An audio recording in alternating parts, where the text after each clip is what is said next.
regarding accounting Avengers. So, assemble a team of historical figures to create the ultimate accounting department who makes the team. That would be very interesting. First of all, whenever we are making a team, we have to keep in mind that it should be very diverse. It's mean if we're talking about accounting team, it doesn't mean that all the accountants should be part of it.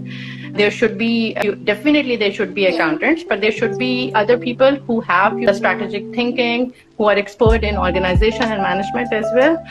So very first name that came in my mind would be the Luca Pacioli. That is actually known for as a father of accounting as well. And the second person that I will go with is that Benjamin Franklin.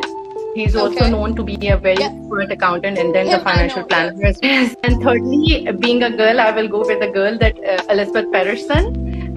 She is known actually one of the first female accountants. Don't you worry, child.